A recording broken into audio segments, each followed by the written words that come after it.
18 horas. Notícias de Manaus, Amazonas, Brasil e do mundo. Agora na Mix. Mix 6 e 1, você no melhor Mix do Brasil. Começando agora em mais uma edição do 18 horas, Sidão. Opa, tamo junto. Soares, e aí? Chegamos, vamos juntos até as 18 horas. Até 19, né? Que é isso, cara? 18 agora. Começando, mais um 18 horas. Mix. Vamos conferir agora os destaques do programa 18 horas de hoje. Gasolina diesel e gás de cozinha ficam mais baratos nas refinarias. Motoristas e cobradores decidem parar o transporte coletivo a partir de amanhã. Professores ignoram decisão da Justiça e também prometem paralisar as atividades nesta quarta-feira. Ministério Público do Amazonas investiga se a máfia da manipulação dos jogos atuou no Campeonato Amazonense de Futebol. E a UFAM está entre as 2.000 melhores universidades do mundo. 6 e 2, você no melhor Mix do Brasil, começando mais uma edição do 18 horas para você. Vamos conferir juntos os destaques do dia. Até às 7 da noite, os destaques, as notícias, as informações para você em mais uma edição do programa 18 horas. Terça-feira, 16 de maio de 2023. Mix. Olha só, começando o programa de hoje com uma boa notícia, que a Petrobras ela anunciou a redução dos preços de combustíveis em até 21%. A partir de amanhã, a gasolina comum fica 12,6% mais barata, com a redução de 40 centavos no preço do litro vendido pela Petrobras às distribuidoras, em um repasse para as distribuidoras. A redução no preço do diesel foi de 12,8%, ficando 44 centavos mais barato também para as distribuidoras, Cid. É isso, né? A maior redução aí foi pro gás de cozinha, que ficou 21,3% mais barato. E a partir de amanhã, a Petrobras venderá o botijão de 13 quilos de GLP às distribuidoras por um valor, em média, de R$ 8,97, inferior ao atual. Ou seja, ficará abaixo dos R$100 para o consumidor final. Agora, Cid Soares e ouvintes, resta saber quando ficará, né, o preço para o consumidor final. Quando vai... Essa é a questão. Essa aqui é o problema. O preço da bomba de combustível é o que importa para nós. Vale lembrar que a refinaria aqui em Manaus não é mais da Petrobras e que o grupo Atem, quem comprou a refinaria, só deve anunciar amanhã os novos preços e se vai acompanhar os percentuais de redução anunciados pela Petrobras. É uma redução significativa, Carlão. Se os postos aplicarem o mesmo percentual de redução, que no caso aí da gasolina foi de 12,6%, o litro da gasolina comum passará a ser vendida em Manaus a menos de R$100. É o que a gente espera, né? Mas sabemos também que nunca os postos repassam para o consumidor o percentual total da redução. É bem isso, Cid Soares, e muitas vezes nem repassam absolutamente nada, até aumentam. O fato é que Manaus tem hoje a segunda gasolina mais cara do país, mesmo tendo aqui uma refinaria que é a REAM.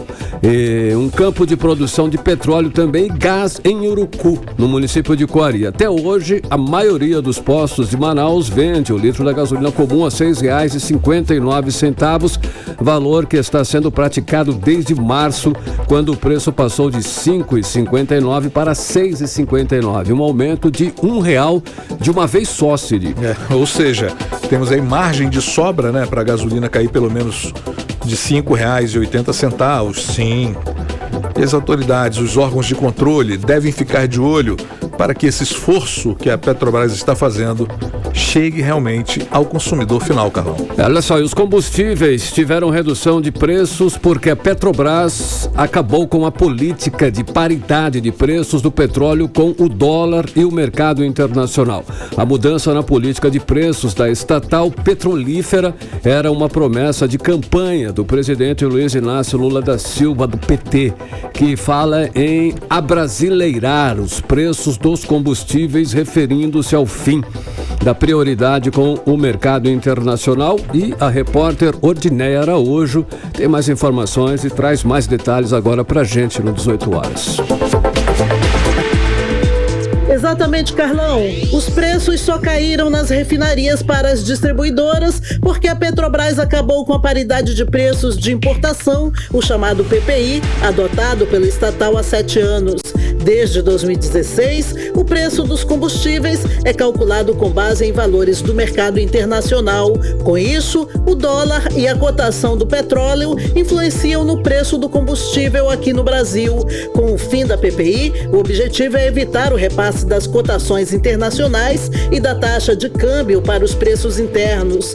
Sem a PPI, o preço da gasolina nas distribuidoras no total cai 12%, passando de R$ 3,18 para R$ 2,78 por litro. Já o litro do diesel passa de R$ 3,46 para R$ 3,02. O gás de cozinha, por sua vez, tem uma queda de 21,3% nas distribuidoras. Com isso, o preço por quilo cai de R$ 3,22 para R$ 2,53. A redução total é de R$ 8,97 por botijão. Se essa redução for repassada para o consumidor, o litro da gasolina no posto cai de R$ 6,59 para menos de R$ 6 aqui em Manaus. Já a botija do gás deve ficar abaixo de R$ 100 pela primeira vez desde outubro de 2021. Mas a economista e professora da Universidade Federal do Amazonas, Michele Aracati, lembra que a redução dos valores nas refinarias nem sempre representa queda no preço para o consumidor final. Vale observar também que nem sempre essa redução ela vai chegar de forma integral ao consumidor. Então, nós temos que praticar sempre o mesmo processo de buscar aonde é que o preço está mais acessível. Então, o consumidor ele não pode perder o hábito de pesquisar aonde é que o produto que ele está demandando esteja a um preço mais acessível e que possa caber aí na sua cesta de consumo, no seu orçamento. Odneia Araújo para o 18 horas. Você está ouvindo 18 horas. Ora, 6h08. E olha só, o Ministério da Justiça vai fiscalizar o corte de preços dos combustíveis anunciados pela Petrobras nesta terça-feira, após o fim da política de paridade internacional de preços da estatal, Cid. Um comunicado do Ministério da Justiça e Segurança Pública afirmou que a Secretaria Nacional do Consumidor, que é subordinada à pasta, realizará a fiscalização para que o corte de preços seja aplicado nas bombas dos postos brasileiros. 18 horas. Olha só, a nossa Universidade Federal do Amazonas, a UFAM, está entre as 2.000 melhores faculdades do mundo, segundo o ranking do Center for World University Ranks. No Brasil, apenas 54 universidades estão nesse ranking, nesse patamar, carinho, olha, Cid. E uma delas é a nossa UFAM aqui, a Federal. Verdade, Carlote. Olha, a UFAM aparece aí na 54ª entre as melhores universidades brasileiras e na posição 1939 na lista internacional, onde aparecem as 2.000 melhores instituições de ensino superior. O Center for World University Ranks classifica as universidades de todo o mundo de acordo com 4 fatores: qualidade da educação, 25%, empregabilidade, 25%, qualidade do corpo docente, 10% e desempenho em pesquisa, 40%. A lista global 2000 este ano reuniu instituições de 95 países. Em 2022, o Brasil tinha 56 universidades, entre as 2.000 melhores. O Instituto Federal do Rio Grande do Sul e a Universidade Federal do Maranhão caíram até ficarem fora das 2.000 do que estão hoje no topo, né? A Universidade de São Paulo, a melhor qualificada do Brasil e também da América Latina, caiu 6 posições, ficando agora no 79º lugar. Perdeu pontos em qualidade do ensino, empregabilidade e qualidade do corpo docente, mas na contramão da maioria das outras melhorou o desempenho em pesquisa. Pesquisa sempre importante, claro. E este ano, de acordo com a própria publicação, uma das mais prestigiadas no meio acadêmico, o principal fator de declínio das instituições brasileiras na classificação geral foi o mau desempenho realmente em pesquisa. As fragilidades do Brasil sucumbiram à intensa competição global de universidades com forte financiamento para ciência e tecnologia. Olha Olha só, a greve geral dos rodoviários foi confirmada para esta quarta-feira amanhã. O presidente do Sindicato dos Rodoviários, Givancir Oliveira, anunciou que vai seguir a decisão judicial, ou seja, cerca de 30% da frota vai paralisar pela manhã, sendo que esse número vai aumentar para 50% durante o dia, no decorrer do dia, Cid. A negociação com a Prefeitura de Manaus não foi concluída e, por isso, a categoria vai seguir com a greve, paralisando uma parte da frota. Vamos conferir agora detalhes na reportagem de André Meirelles. Desde o dia 11 de maio, os membros do Sindicato dos Trabalhadores Rodoviários de Manaus vêm se reunindo para tentar uma negociação entre a categoria e o Sinetran e evitar uma possível greve.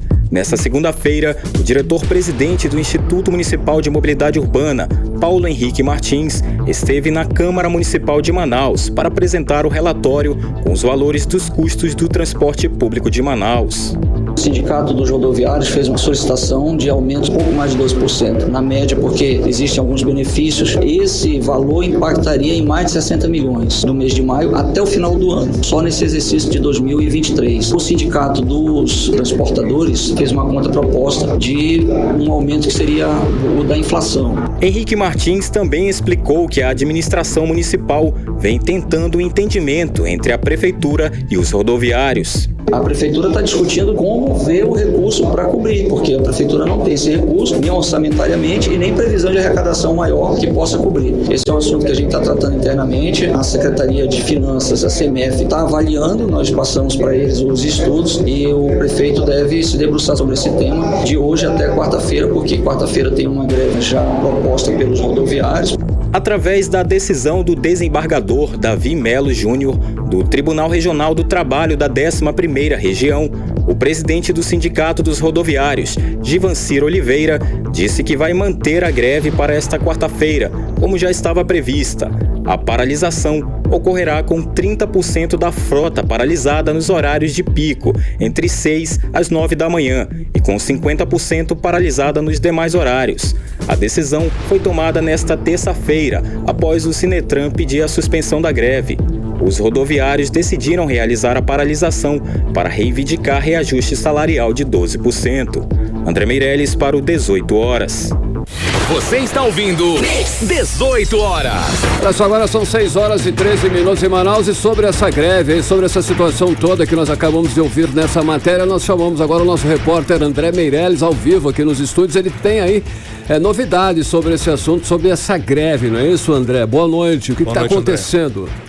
Isso mesmo, Cid, Carlão, boa noite a todos que estão também nos acompanhando nesse momento. Então a gente estava durante o dia também apurando toda essa situação, inclusive os ouvintes aí acabaram de acompanhar essa reportagem que a gente fez, acompanhando, ouvindo também todos os lados e trouxemos até então a decisão aí do desembargador que iria manter essa greve para amanhã, né? Então o presidente ali do sindicato começou a decidir agora no meio da tarde que iria continuar a greve por falta aí desse acordo entre a categoria e também a Prefeitura de Manaus. E agora há pouco, bem no finalzinho da tarde, houve uma outra decisão aí, Cid, prevista para ocorrer na quarta-feira. A greve dos rodoviários de Manaus foi suspensa, e isso conforme divulgação do próprio Sindicato dos Trabalhadores. E segundo a nota enviada pelo sindicato, a paralisação foi suspensa após pedido do prefeito de Manaus, Davi Almeida.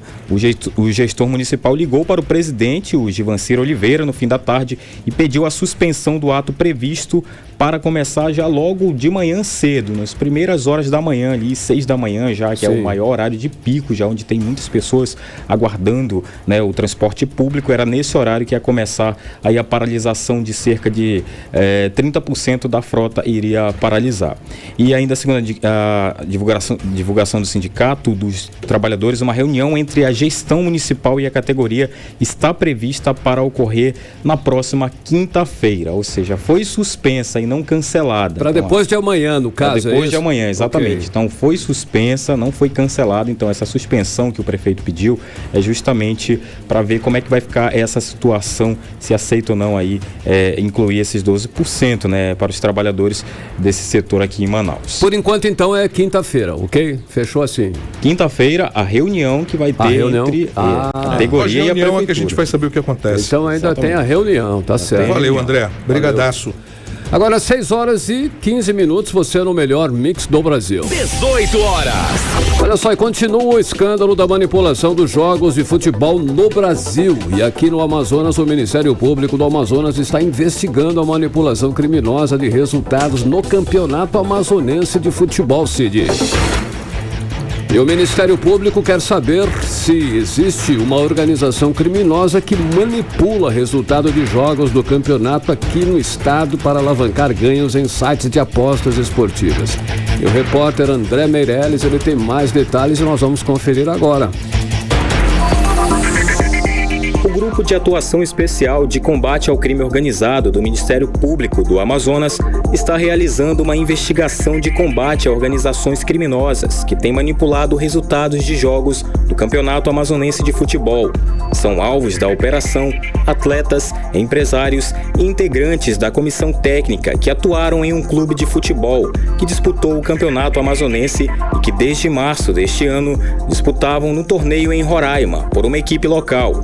A investigação iniciou a partir da representação da Federação Amazonense de Futebol e de documentação do Tribunal de Justiça Desportiva do Amazonas, como explica o presidente da federação, deputado Ednailson Rosenha. Ocorre que domingo passado, uma operação do GAECO, conjunto com o GAECO de Roraima, essa quadrilha se mudou para o estado de Roraima e deflagrou uma operação chamada Handicap, com 2 mandados de prisão temporária e 9 mandados de busca e apreensão.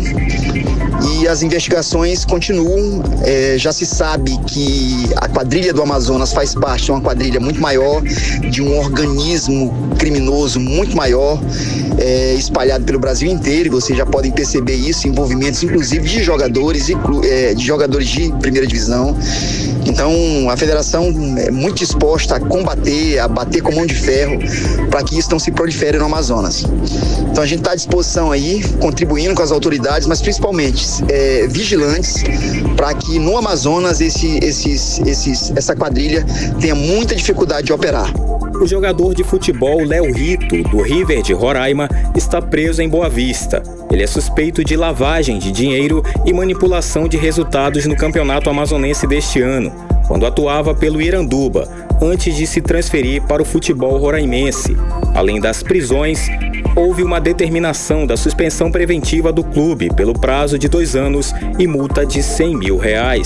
André Meirelles para o 18 horas. Você está ouvindo 18 horas. Agora 6h18. Olha, professores ignoram decisão da justiça e prometem paralisar as atividades nesta quarta-feira. É o nosso assunto em instantes. 18 horas. Agora nós vamos conferir a previsão do tempo para amanhã. Amanhã, quarta-feira, tempo e temperatura com Cid Soares. Previsão do tempo. Vamos lá, Carlão. Olha, de acordo com o Clima Tempo, amanhã teremos sol com muitas nuvens durante o dia, períodos de nublado e chuva a qualquer hora. A temperatura mínima em 24 graus, a máxima em 29, e a umidade relativa do ar atinge máxima de 97%. Rio Negro hoje subiu mais 2 centímetros, elevando o nível no Porto de Manaus para 27 metros e 68 centímetros acima do nível do mar. 18 horas. Bom, e a anunciada greve de professores vai parar na justiça aí no Amazonas. O governo do estado, que se recusa a negociar com os servidores da SEDUC, entrou com uma ação e o desembargador Domingos Jorge Chalub proibiu a greve de trabalhadores da educação no Amazonas. É isso, Cid. O sindicato que representa a categoria diz que ainda não foi notificado e mantém a paralisação nas escolas do estado para amanhã. Os detalhes nós vamos conferir agora com Odineia Araújo. O desembargador Domingos Jorge Chalub, do plantão do Tribunal de Justiça do Amazonas, aceitou a ação civil pública do governo do estado e suspendeu na noite de ontem a greve dos trabalhadores da educação, aprovada em assembleia no último dia 11. Marcada para começar nesta quarta-feira, 17 de maio, a greve por tempo indeterminado é por causa da recusa do governo do Amazonas em pagar a database dos servidores da SEDUC dos anos de 2020 2022 e 2023. Os trabalhadores da educação pedem reajuste de 25% relativos à defasagem salarial e também a reposição dos retroativos das perdas salariais de 2020 e 2021. Também está na pauta que os trabalhadores tentaram apresentar ao governo, que nunca os recebeu, o pagamento das progressões por titularidade e por tempo de serviço, além de auxílio localidade e plano de saúde para aposentados. A database dos servidores estaduais da educação é no dia 1º de março de cada ano, conforme a Lei 3951, de 4 de novembro de 2013. De acordo com o Sintean, o Sindicato dos Trabalhadores da Educação, 26 mil trabalhadores da SEDUC estão sem atualização salarial. Na decisão do desembargador Domingos Chalub, além de suspender a greve dos professores, ele determina multa de R$30 mil por dia de paralisação, caso a categoria insista na greve. A presidente do Sintean, Ana Cristina Rodrigues, informou que até o fechamento da reportagem, o sindicato ainda não tinha sido notificado da decisão do Tribunal de Justiça do Amazonas. E sem a notificação, de acordo com ela, a greve está mantida para amanhã. Nossa greve, decidida pela categoria por um número expressivo, está de pé. Entretanto, quem vai decidir se ela ficará mantida e instalada é a categoria no dia 17, às 9 horas, na Leana, capital, e no mesmo horário no interior do estado, no ponto de encontro onde vocês decidirem que irão instalar a greve nos municípios de vocês. A categoria é quem tem o poder de dizer isso. Portanto, até o dia 17, mantemos tudo da forma que está. Ainda conforme Ana Cristina Rodrigues, quando o documento chegar ao sindicato, a categoria vai se reunir novamente para decidir se irá cumprir a decisão da Justiça ou arcar com as consequências. A decisão não está nas mãos da direção do sindicato, está nas mãos da categoria, porque é a categoria quem deflagra a greve e é o sindicato quem legitima ela.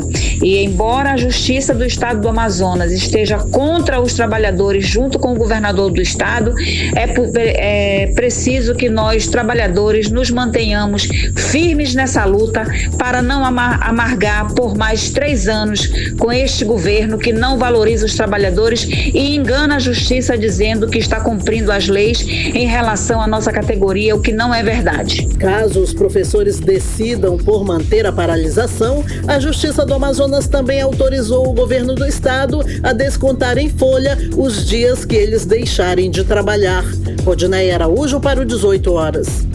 Você está ouvindo 18 horas.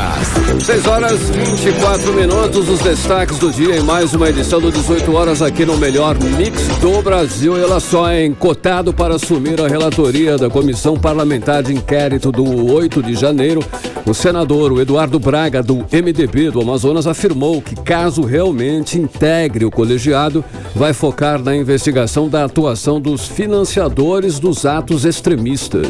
Pois é, e o senador conversou hoje com o nosso correspondente em Brasília, Carlos Eduardo Matos, a quem a gente já dá aqui um boa noite. Boa noite, Cadu. Boa noite. Tudo certinho? Então, o Eduardo Braga já está realmente com o discurso de relator? Olha aí.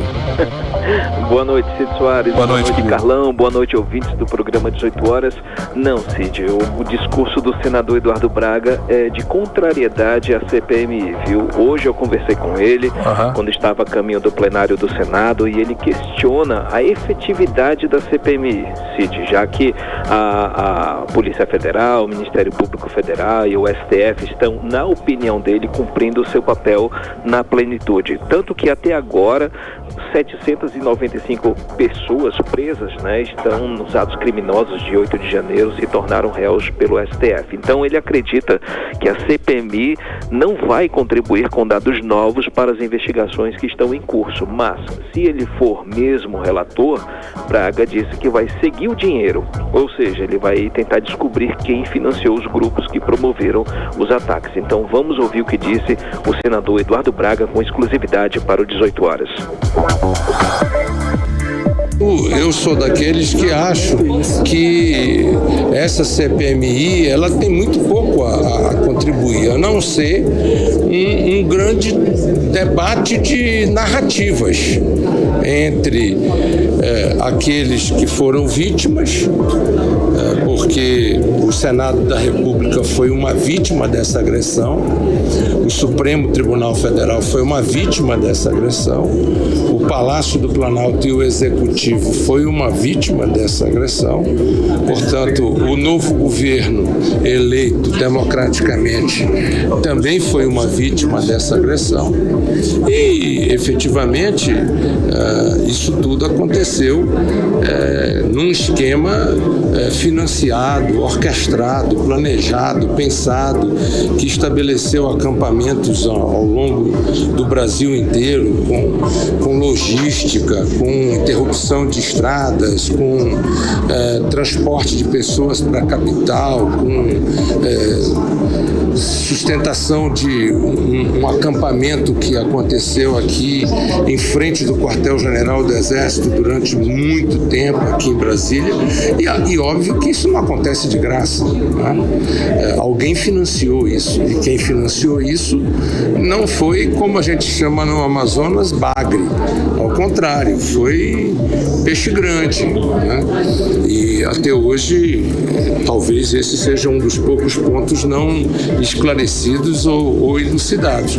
Mas eu acho que as investigações estão no caminho certo para encontrar as respostas. Portanto, acho que, nesse sentido, as instituições de fiscalização, comando e controle estão funcionando no país. Mas se o senhor fosse convidado para essa missão de ser o relator, o senhor aceitaria essa missão?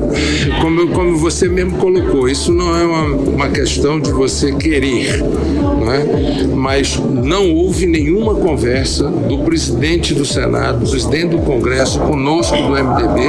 Nós não sabemos nem se a presidência ou a relatoria vai caber ao Senado ou à Câmara. Portanto, essas conversas ainda não aconteceram. 18 horas. Tá certo, nós ouvimos aí o senador Eduardo Braga, não é isso, Cadu? Que ele não está muito interessado não, realmente. Aí. Ele está, né, com o pé atrás e ele disse que tem pouco a contribuir essa CPMI de 8 de janeiro, não é isso, Cadu?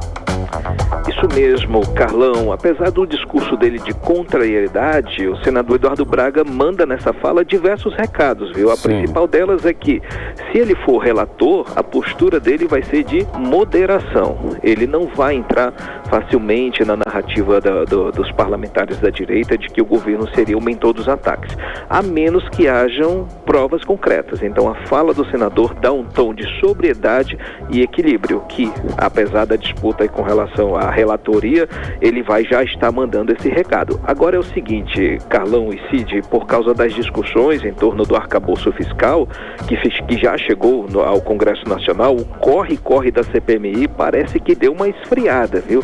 A promessa seria começar os trabalhos amanhã, dia 17, mas até o momento não sabemos se vai rolar. Então vamos seguir acompanhando essa aventura, essa novela que vai ser a CPMI dos atos de 8 de janeiro. Cid, Carlão. Cadu, o que não falta são CPMI, né? Agora olha só, o deputado Fausto Júnior, ele tenta emplacar a CPI das passagens aéreas, inclusive nós estamos também acompanhando esse assunto lá na Câmara. O que está acontecendo, Cadu? É isso mesmo? É isso mesmo, Carlão. O que não falta, como você disse, é CPI no Congresso Nacional. E o deputado Fausto Júnior é coautor de uma proposta de criação de mais uma CPI, dessa vez para investigar os preços de passagens praticados pelas empresas aéreas no país. E ele já está com a mão na massa, Carlão, coletando assinaturas, buscando o apoio dos colegas deputados para instalar a CPI, porque razões para instalar essa CPI são justíssimas, né? O preço das passagens passagens aumentaram absurdamente, a qualidade do serviço piorou e as empresas vêm dizendo que os preços baixaram e que o serviço ficou mais eficiente. Hoje o serviço de bordo, Carlão, se baseia no copo d'água, né? Raríssimas as vezes que te dão uma bolachinha maisena para você se engasgar um pouquinho. E em uma audiência pública na Comissão de Defesa do Consumidor, o deputado Fausto Júnior foi bastante enfático com representantes das empresas aéreas, né? Porque o assunto era o preço altíssimo das passagens aéreas. Então, essas empresas aí vêm dizendo na cara dura que o preço baixou e a qualidade subiu. Então, vamos ouvir o que disse o deputado Fausto Júnior em respostas a essas argumentações supostamente mentirosas, vamos dizer assim. Vamos ouvir Fausto Júnior. É um tapa na cara da sociedade, nós do Norte, ouvir que o preço médio da passagem aérea custa R$500. Nós estamos entendendo que nós estamos de costas para a realidade. Esse dado não pode ser verdadeiro. Não pode ser verdadeiro. Todos nós aqui, com o advento da internet, temos acesso aos aplicativos das duas únicas empresas aéreas que só isso, por si só, deputado Roberto Duarte, já merece ser alvo de investigação. O Brasil, na sua dimensão continental, possuir duas empresas aéreas que são dominantes do mercado, que ditam, inclusive ocupam os mesmos horários. Você percebe que em qualquer voo para qualquer estado, nós sabemos, é de conhecimento público, a TAM e a Gol têm os mesmos horários para os mesmos destinos, oferecendo as mesmas aeronaves, com os mesmos serviços, e as mesmas tarifas. Com as mesmas tarifas. Se isso não for combinação de mercado, é chamar todos nós de idiota. Com todo respeito à palavra, peço que até isso é cartel, isso é óbvio que é cartel.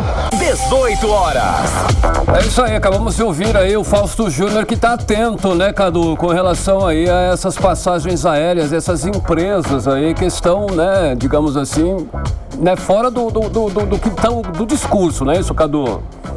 Exatamente, Carlão. Essa discussão não é de hoje, né? É importante a gente ressaltar. Por muitos anos a bancada do Amazonas vem lutando para tentar baixar o preço das passagens aéreas, buscaram apoio do governo, criaram projetos para fazer incentivo ao setor aéreo, né? Diminuir o valor do combustível aéreo, mas nada disso tem servido para essas empresas que seguem aumentando o preço das passagens e inclusive fazendo promoções falsas, né?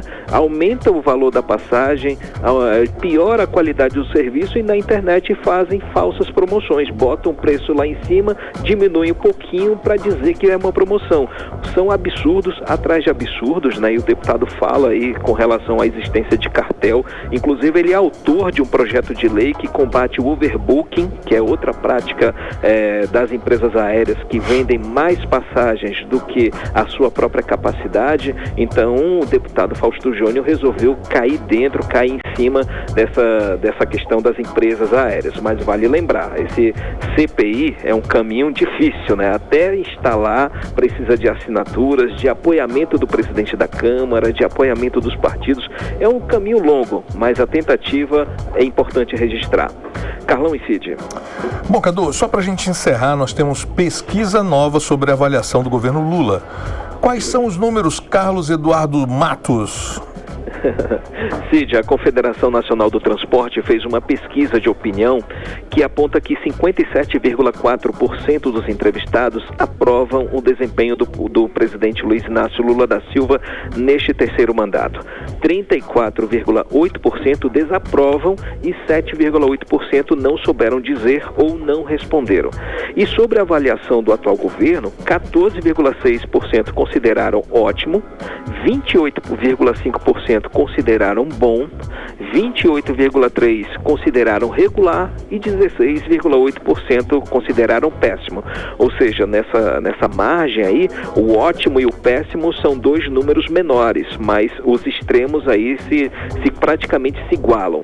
A gente sabe, né, Cid, que o presidente Lula vem sendo bastante reativo neste mandato, dentro de uma narrativa de nós contra eles, né, fazendo uso da mesma estratégia do ex-presidente Bolsonaro, e Lula vem travando uma luta com o mercado financeiro, ele está em guerra com o Banco Central, está se distanciando cada vez mais do Congresso Nacional, precisando negociar, cortar na própria carne para poder estabelecer uma linha de diálogo. Então, esses primeiros 5 meses aí estão sendo bem difíceis para este atual governo. Os números são positivos, mas a rejeição é bastante alta.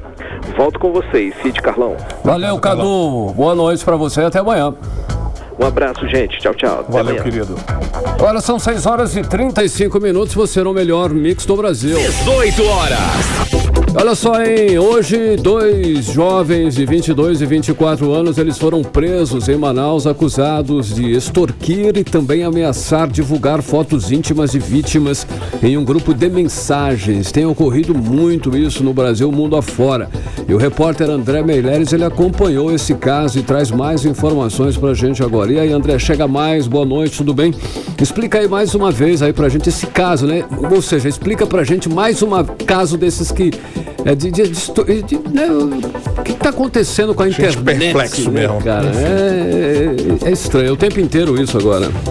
Isso mesmo. Boa noite mais uma vez. Olha só, a dupla extorquia vítimas e ameaçava divulgar fotos íntimas em um grupo de aplicativo de mensagens que tinha aí mais de 2.000 pessoas. Os 2 suspeitos, jovens, apenas de 22, 24 anos, eles foram presos. Segundo a Polícia Civil, no grupo onde as vítimas eram expostas, havia um contato para a compra das imagens serem feitas aí por meio de Pix. As prisões ocorreram após uma mulher de 22 anos denunciar o caso. Inclusive, no boletim de ocorrência, a vítima informou que estavam publicando fotos íntimas dela sem nenhuma autorização nesse grupo. E ainda, segundo a polícia, os suspeitos identificados como Douglas Gustavo Guimarães Campos e o Paulo Vitor de Oliveira Repolho foram identificados como os autores desse crime. E a polícia informou que Douglas é um administrador de 2 perfis em uma rede social, que era nesses perfis que eram divulgados essas fotos, e juntos somam aí mais de 600 mil seguidores. Já o Paulo Vitor era o dono da conta bancária onde as quantias eram depositadas. A gente tem a fala do delegado Antônio Rondon, que é da Delegacia Especializada de Crimes Cibernéticos. Ele conta como que os criminosos faziam, inclusive, a ameaça às pessoas. Dizia que tinha foto, olha, eu tenho um nude seu aqui, se você não passar a quantidade de tanto para esse Pix aqui, vai ser divulgado aqui nesse grupo que tem mais de 200 mil pessoas, nas redes sociais que tem mais de 600 mil pessoas, ou seja, no total aí soma quase 1 milhão de pessoas que seriam divulgadas esses nudes, essas fotos íntimas dessas pessoas. Vamos acompanhar a fala do delegado. Então, a vítima procurou a Delegacia de Crimes Cibernéticos aqui no Dom Pedro, noticiando que estava sendo vítima de extorsão.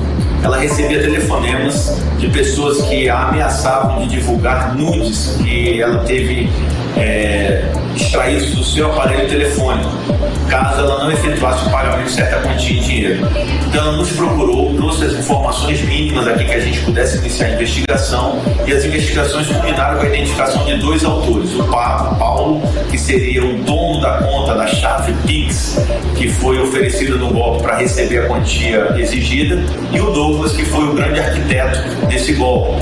Por ele ser criador de conteúdo digital, ele tinha o conhecimento em criar sites, e ele criou um site que oferecia serviços sexuais utilizando os nudes que eles conseguiram hackear do telefone da vítima. Então ameaçavam a vítima, caso ela não efetuasse o pagamento, ela teria a divulgação desse site para todos os seus contatos. A gente conseguiu chegar na autoria, os 2 vão responder por extorsão, violação de dispositivo eletrônico e falsa identidade. Foram flagranteados e hoje às 14 horas serão encaminhados à audiência de custódia. 18 horas. Inclusive, a orientação da polícia à população é que, ao desconfiar de qualquer mensagem de contatos que não façam parte da agenda telefônica, seja via aplicativos de mensagens ou redes sociais, pois os criminosos eles se aproveitam dessa situação para invadir os dispositivos eletrônicos, como foi o caso desse. Tem acontecido com muita frequência isso, né, André? Exatamente. Até um venezuelano enrolado nisso. Inclusive, é importante denunciar, e a denúncia pode ser feita na Delegacia Especializada em Repressão a Crimes Cibernéticos, que fica nas dependências da Delegacia Geral, aquela que fica ali no bairro Dom Pedro, aqui na Zona Oeste de Manaus. Cid, Carlão. Valeu, André. 6h39, você é o melhor mix do Brasil. 18 horas. Agora 6h39, ela tem uma carga de combustível com 250 mil litros, avaliada em R$1,5 milhão de reais. foi recuperada em uma balsa na comunidade Novo Remanso, no município de Itacoatiara. 3 pessoas envolvidas no roubo do material foram presas. Os funcionários que transportavam a carga foram feitos reféns, inclusive por 6 horas durante o roubo. O resultado da operação foi apresentado em coletiva de imprensa e a repórter Nathalie Moraes traz os detalhes. Confira. O Departamento de Repressão ao Crime Organizado recuperou durante uma operação uma carga de 250 mil litros de combustível, avaliada em mais de R$1,5 milhão de reais. Essa é a maior apreensão de combustível na história do Amazonas. A carga foi recuperada em uma balsa na comunidade Novo Remanso, no município de Itacoatiara. O resultado da ação policial foi apresentado em coletiva de imprensa hoje, na sede da Delegacia Especializada ao Combate ao Crime Organizado, na Compensa, na zona oeste da cidade. Segundo o delegado diretor do DRCO, Mário Paulo, os funcionários que transportavam a carga foram feitos de reféns por mais de 6 horas durante o roubo. As empresas de combustíveis são vítimas dos piratas dos rios durante o transporte desse tipo de material. Nós tivemos grandes empresas aqui no estado, responsáveis por uma arrecadação significativa e pela geração de milhares de empregos e que têm sido vítimas frequentes de roubo, principalmente na região do Rio Amazonas e do Rio Madeira. Essas empresas possuem balsas petroleiras que transportam grande quantidade de combustíveis para os estados de Rondônia e do Pará. E nessas imediações, elas têm sido vítimas da atuação de piratas. São homens encapuzados, com armamento pesado, por vezes vestindo roupas da polícia e que, em lanchas rápidas, abordam essas embarcações, rendem a tripulação, enquanto outras embarcações de menor porte se aproximam e, numa ação que dura horas, subtraem grande quantidade de combustível. Esse foi o caso exatamente do que nós atuamos nesse final de semana, em que nós conseguimos identificar a atuação de um desses grupos e fizemos a abordagem a uma embarcação que havia acabado de subtrair petróleo dessas balsas que fazem esse tipo de transporte. As investigações iniciaram após a equipe receber uma denúncia sobre um barco transportando uma grande quantidade de combustível nas proximidades da comunidade Novo Remanso, como explica o delegado Paulo Benilli. Conseguiu realizar a abordagem dessa balsa próxima a Novo Remanso. Chegando lá, atracamos junto a essa balsa, indagamos os tripulantes que estavam nessa balsa acerca de alguma quantidade de combustível e verificamos junto com eles os combustíveis que estavam nessa embarcação. Eles não tinham autorização para transportar combustível e apresentaram uma nota para a gente de 35 mil litros, né? Coisa ínfima comparada com os 250 mil litros que estavam nessa balsa. Então, nossa equipe ainda entrou em contato com o órgão que expediu aquela nota fiscal, onde a gente verificou que a nota fiscal também era falsa. Então, a gente conseguiu verificar que essa balsa participou do roubo na noite anterior, fazendo o quê? Junto com os assaltantes, junto com aqueles piratas, aproveitou e transbordou da balsa roubada para aquela balsa deles essa quantidade de combustível. Dos 500 mil litros de combustíveis subtraídos, 250 mil foram recuperados e entregues à empresa vítima do crime. Os 3 indivíduos foram autuados em flagrante por roubo majorado. Pela restrição de liberdade e uso do documento falso. Eles serão encaminhados para a audiência de custódia e ficarão à disposição da Justiça. Nathalie Moraes para o 18 horas. Você está ouvindo 18 horas. Agora 6h44 e nós vamos falar de economia. É que o Conselho de Administração da Suframa, o CAS, realiza na próxima terça-feira, dia 23, a sua reunião ordinária para avaliar uma pauta de 32 projetos industriais, de serviços e agropecuários com investimentos que totalizam mais de 280 milhões de reais e a geração de 638 empregos. O evento terá transmissão pelo canal do YouTube da Suframa. Essa será a segunda reunião do ano de 2023 e a primeira do novo superintendente da Suframa, Bosco Saraiva. Terá participação de deputados, senadores, prefeitos e governadores da área de atuação da SUFRAMA. E a indústria de motocicletas instalada no polo industrial da Zona Franca de Manaus alcançou um marco histórico no primeiro quadrimestre de 2023. Pois é, foram produzidas aí 513.879 unidades, que representam um crescimento de 16,8% em relação ao mesmo período de 2022, quando foram fabricadas 439.017 unidades. Esse foi o melhor resultado para os primeiros meses do ano de 2000, desde 2014, né? Quando foram produzidas 559.075 motocicletas. Olha só, os dados são da Associação Brasileira dos Fabricantes de Motocicletas, Ciclomotores, Motonetas, Bicicletas e similares, que é a Abraciclo, que atribui o desempenho positivo à alta demanda por motos no país. 6h45, você no melhor mix do Brasil. 18 horas. E o Tribunal de Justiça do Amazonas tornou pública a abertura das inscrições para estudantes matriculados no ensino superior que desejam ingressar no Banco de Cadastro para estágio no Poder Judiciário Estadual. Olha só, oportunidade para as 21 áreas do conhecimento, hein? É fácil, os graduandos cadastrados que atenderem os pré-requisitos estabelecidos podem ser convocados para entrevistas de seleção. Detalhes nós vamos acompanhar agora com o repórter André Meirelles. O anúncio das inscrições para os estudantes matriculados em 21 áreas do ensino superior que desejam ingressar no estágio do Poder Judiciário Estadual foi feito pelo Tribunal de Justiça do Amazonas. Os candidatos cadastrados que atenderem aos pré-requisitos podem ser convocados para entrevistas de seleção, de acordo com a necessidade do tribunal, como explica a analista judiciária do TEJAN, Aline Gomes. E a partir das solicitações dos supervisores, de acordo com os requisitos que eles fazem, a gente vai fazendo uma triagem desse banco, né, de inscrições e verificando quais quais estudantes cadastrados possuem aquele perfil solicitado. Os interessados devem estar matriculados a partir do 3º período em instituições de ensino superior autorizadas pelo MEC e ter média de rendimento acadêmico igual ou superior a 7 pontos. Os selecionados a um dos 21 cargos serão remunerados, como afirma a Aline Gomes. O estágio, ele, além, de oferecer experiência na área ao candidato, ele também é remunerado.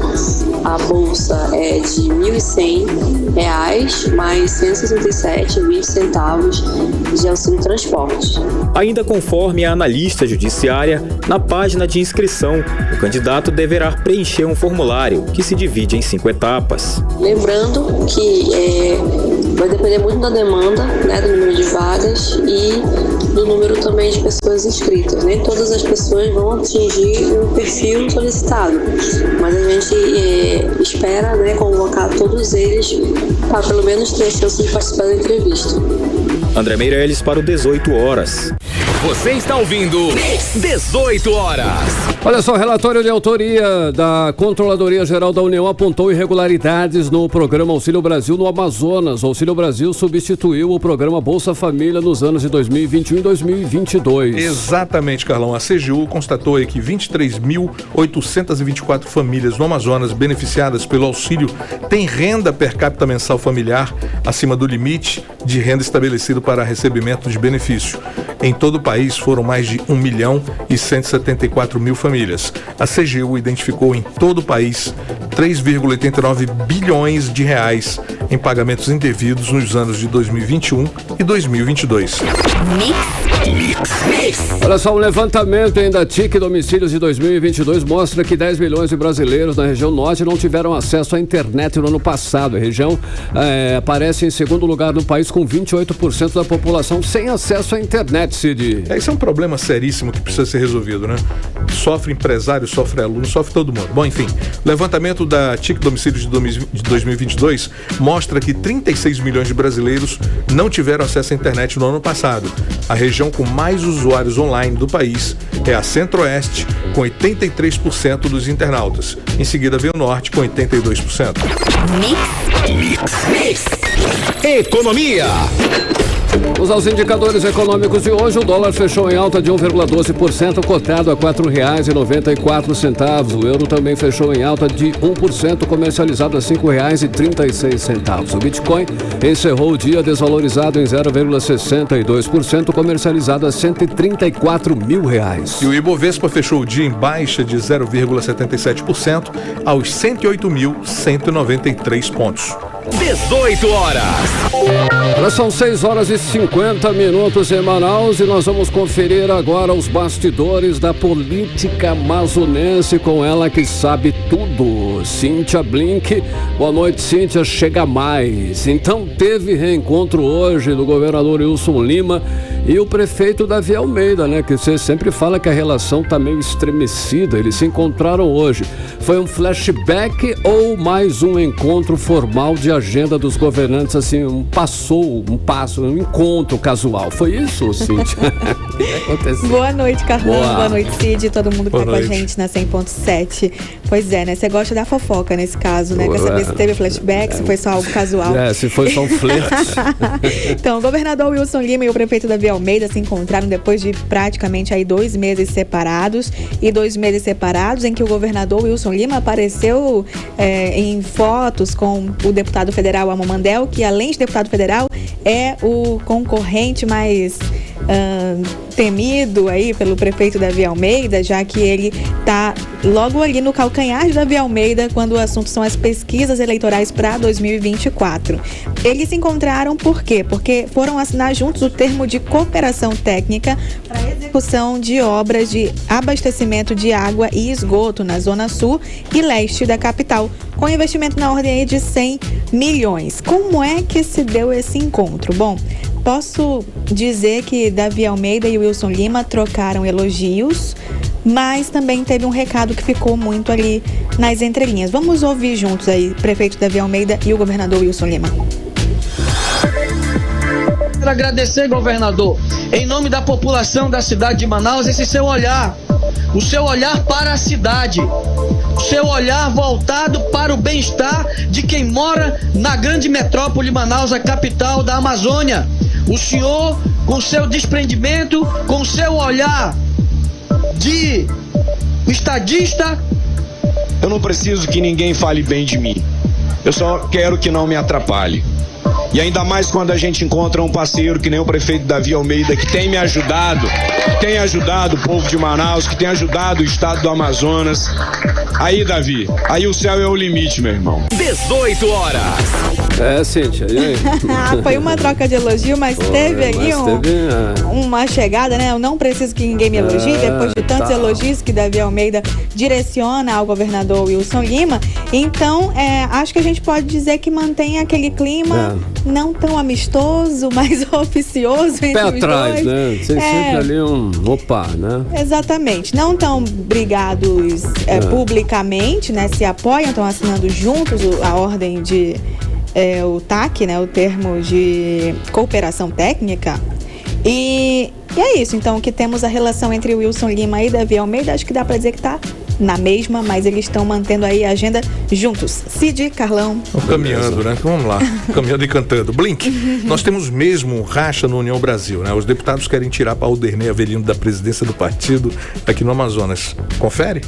Confere muito. Olha só, quando aconteceu essa mudança do nome do governador Wilson Lima para Paulderney Avelino, ficar na liderança do União Brasil no Amazonas, eu cheguei a conversar com o Paulderney Avelino e trouxe para cá.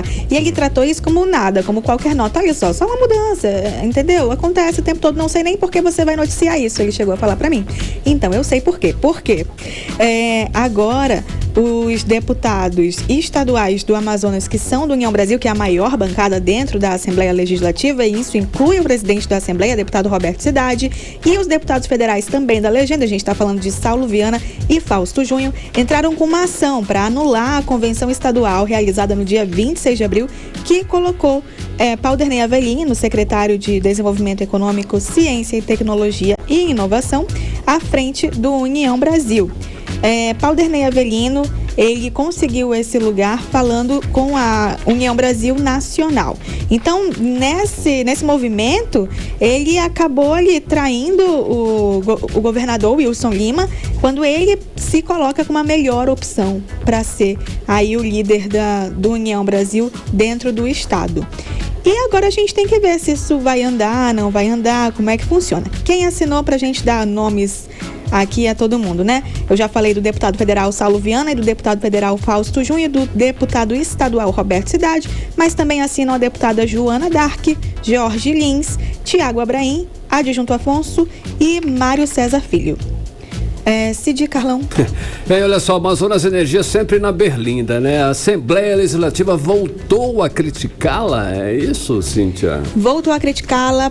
O Tiago Abraim, que é deputado estadual, ele é novato, chegou esse ano, ele falou sobre apagões no município de Itacoatiara. Disse que sem uma energia que funcione não tem como haver desenvolvimento na cidade e tudo mais. Diz que vai acionar a equipe jurídica para conseguir aí uma explicação da Amazonas Energia sobre isso, sobre essa falta de energia, e que apresente também soluções. Quem também falou sobre esse caso foi o deputado Sinésio Campos, que já é velho conhecido da Amazonas Energia, e nós, quando o assunto é esse, né, ele sempre aparece. Eu queria finalizar com um assunto lá da Câmara Municipal de Manaus. O vereador Raif Matos, ele se encarregou de ser o grande divulgador da MC Pipoquinha em Manaus. Por que eu falo isso?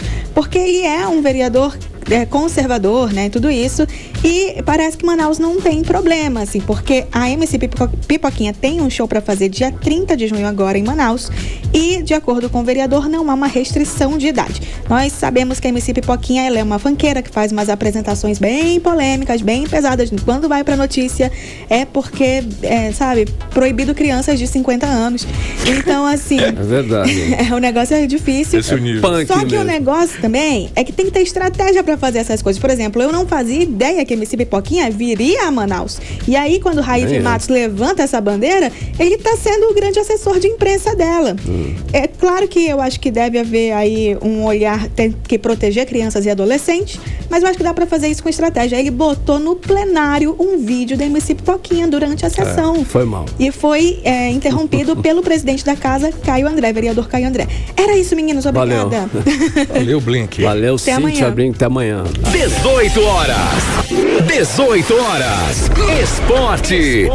Olha só, as oitavas de final da Copa do Brasil 2023 começam hoje, inclusive daqui a pouco, com o clássico carioca Fla-Flu no Rio de Janeiro. Os outros 7 jogos de ida serão disputados amanhã. O Cid, que não é flamenguista nem nada, sabe mais detalhes dessa abertura, Cid. Bom, pela tua fala, eu não vou começar por aí. Olha, a segunda fase, quero começar logo pela treta, né? A segunda fase aí da Operação Penalidade Máxima caiu como uma bomba no futebol brasileiro.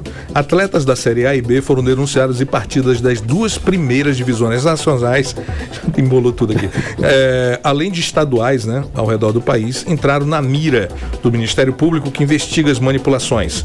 Levantaram até a possibilidade dos campeonatos Brasileirão e Copa do Brasil serem suspensos em razão da gravidade das denúncias apresentadas e de novos jogadores serem citados quase que diariamente nos registros da investigação. E no Regulamento Geral das Competições de 2023, aprovado, inclusive aí pelo Conselho Técnico da CBF, é estipulado no artigo 65 como conduta ilícita, atitudes que representam manipulação de resultado de partidas. Apesar de claríssima proibição, né? Qualquer tentativa de manipulação não é citado no regulamento a possibilidade de suspender campeonatos em razão disso. Porém, né, tem um detalhe, até o presidente, né, da República já pediu interferência nesse assunto, e em se tratando do ministro da Justiça e Segurança Pública, pé na porta é tratamento carinhoso. Bom, hoje, como você falou, hoje à noite começam as oitavas de final da Copa do Brasil. Flamengo e Fluminense se encontram agora às 7 horas da noite no Maracanã. Amanhã tem Palmeiras pegando Fortaleza no Allianz Parque às 5 da tarde. Ao mesmo tempo, no mesmo horário, tem Santos e Bahia na Vila Belmiro. Às 5h30 da tarde na Arena Grêmio, o Grêmio encara o Cruzeiro, e às 6 da tarde tem Sport Recife e São Paulo, lá na ilha Del Retiro. 7h30 da noite, América Mineiro e Internacional no Independência, em Belo Horizonte. No mesmo horário, o Atlético Mineiro pega o Corinthians no Mineirão e o Atlético Paranaense enfrenta o Botafogo na Arena da Baixada. E não é só no Brasil, Carlão, que os escândalos acontecem, né, de manipulação de resultados. Em Hong Kong, 11 jogadores e um treinador da primeira divisão do país foram presos acusados de fazerem parte de um amplo esquema de apostas ilegais. Foi o que anunciou aí nessa terça-feira, né, o órgão anticorrupção local. E essa notícia aqui a gente estica ela um pouco mais amanhã, porque agora vamos direto ao nosso Editorial 18 horas. Editorial 18 horas. Um dado preocupante sobre os usuários de internet no Brasil foi revelado hoje. Uma pesquisa do Comitê Gestor da Internet no Brasil apontou que apenas 37% das pessoas checam as informações recebidas pelo celular. Para muitos desses usuários, o consumo da notícia que chega pelo aplicativo de mensagem limita-se às informações que lá aparecem: título, subtítulo e foto. Os usuários não têm pacotes de dados móveis suficientes para abrir a matéria completa. Isso certamente tem impactos para esses usuários e para a sociedade como um todo. Atualmente, o celular é utilizado por 99% dos usuários de internet no país. E é por onde as chamadas fake news proliferam. E a situação é ainda pior. Só 33% dos que acessam a rede pelo celular adotam medidas de segurança para proteger dispositivos e contas. Ou seja, o comportamento de grande parte dos brasileiros permite que muitos sejam enganados com as fake news e também com os golpes cibernéticos que doem no bolso. 18 horas. Bom, são 7 horas. Antes de finalizarmos o programa, nós temos aqui mais um assunto importante. É o seguinte, voltamos a falar agora de transporte coletivo. Como já dissemos, não vai haver greve dos motoristas e cobradores amanhã. A Prefeitura de Manaus impediu a greve no sistema de transporte coletivo prevista para amanhã.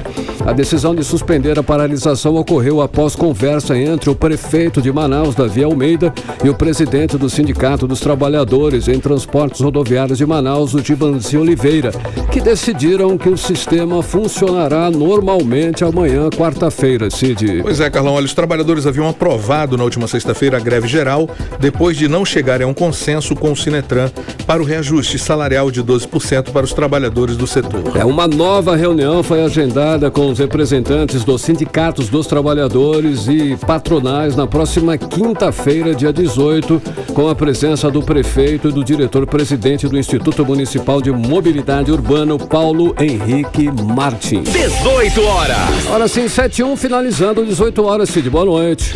Boa noite, querido. Até amanhã. Até amanhã. Você ouviu 18 horas. As notícias do Brasil e do mundo. De volta amanhã.